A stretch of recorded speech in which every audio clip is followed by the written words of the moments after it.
This is still Joy News Prime. We'll take a break. We'll be back, but still to come here, we have a special piece on the National Cathedral Project Secretariat, which has, as we speak now, has come to a standstill. There's more after the break. Well, the National Cathedral Project Secretariat has refuted claims of a lack of needed audit by Archbishop Nicholas Duncan-Williams and Reverend Eastwood Anaba as their stated grounds for resigning from the Board of Trustees overseeing the construction of the cathedral. We'll bring you details from the Secretariat, but first, Joy News' features editor Jojo Kobner takes you down memory lane to when Archbishop Nicholas Duncan-Williams wholeheartedly supported the construction of the cathedral and asks what really happened for him to withdraw his support.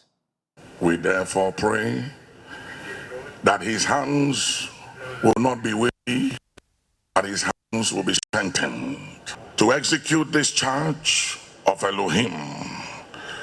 Will receive divine enablement and fortification and stamina. A stirring prayer from Archbishop Duncan-Williams, a member of the Board of Trustees of the National Cathedral, on the 6th of March 2017.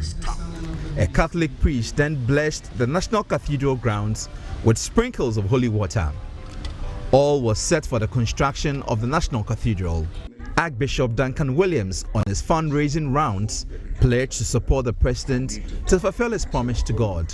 I had the opportunity to meet him in his office, and I said, Mr. President, can you explain to me this National Cathedral? Where is it coming from?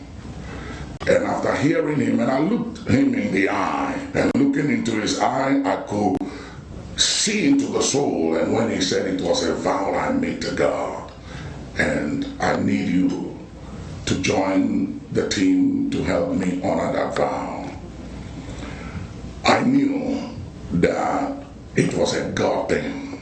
Unfortunately, some notable members of the Board of Trustees have resigned. The founder and general overseer of the ICGC, Dr. Mensa Otabil, resigned. The founder and presiding bishop of the Lighthouse Group of Churches, Bishop Darkyward Mills, also resigned. The latest to resign are Duncan-Williams and Reverend Eastwood Anaba. In a joint statement, Archbishop Duncan-Williams and Reverend Anaba said their decision to step down stems from government's failure to appoint an independent accounting firm to conduct a comprehensive audit of all public funds contributed to the National Cathedral. On 23rd of January this year, the two clergymen called for the project's immediate suspension and a financial audit. The preachers say not much has been heard in terms of their request, so they have resolved to step down from the project board. The president made a personal donation of 100,000 cedis and said that the government would provide land. The idea is for the state of Ghana to bequeath the land to the project on which we are, and for the financing and funding of the project to come from within the Christian community and the community of all believers in Ghana. But later, the government was generous enough to donate seed money totaling 339 million cedis. The government voted 80 million cedis in the 2023 budget for the construction of the National Cathedral, but the minority kicked against it. Member of Parliament for North Tongue, Samuel Okudzeto-Ablakwa, has been a firm critic of the project. When you tell us that the role of the state is just appointment of the architect and design team, which by the way is fresh information, it was not contained in any of the budget documents, land and this preparation, setting up and equipping the secretariat and seed money, you are not being particularly candid. The government continues with this opacity and the lack of full disclosure. As of June 2022, the National Cathedral Secretariat revealed that various churches and denominations had donated 2.21 million cedis. Unfortunately, 4 significant church leaders have resigned from the board. How will this impact the National Cathedral's efforts to raise money? Ghanaians are generous, especially when it comes to giving to the church.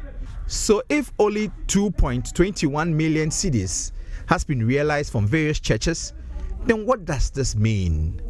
Jojo Kobner, Joy News.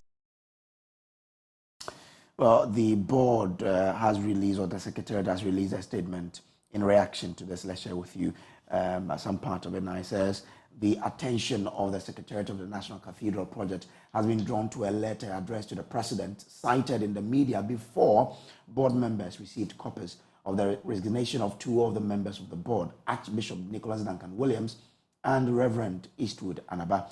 The reason given in the letter for their resignation is said to be the lack of any information whatsoever following their January 2023 resolution calling for an audit of the National Cathedral project and the complete cessation of work on the project. First, following the presentation of the resolution to the January 2023 meeting of the board, which the board rejected but which still found its way to the media, both Archbishop Duncan-Williams and Reverend Eastwood Anaba fully participated by Zoom in an emergency meeting the next day, 24th January 2023, to develop a press release on the issue. The press release included information on the audit, which was to be conducted by the international audit firm Deloitte. Following this, the engagement letter for Deloitte to officially begin the audit was drafted and signed by Deloitte on March 27, 2023, and set up on their system on May 17, 2023. The expectation was that the first part of the audit was to be completed in July 2023. The audit process so far can be confirmed with the auditors, Deloitte. The board was constantly updated on the process through the chairman and the steering committee, as well as the executive director's reports to the meetings of the board. For instance, the executive director's report to the June 5, 2023 meeting included the following update on the audit. Quote, 3 financial audit, the auditors, Deloitte, are currently in the middle of the audit and are receiving the cooperation of the Secretariat, unquote. So these are snippets of the response to the resignation of Archbishop Nicholas Duncan-Williams and Reverend Eastwood Anaba from the board. Now to others.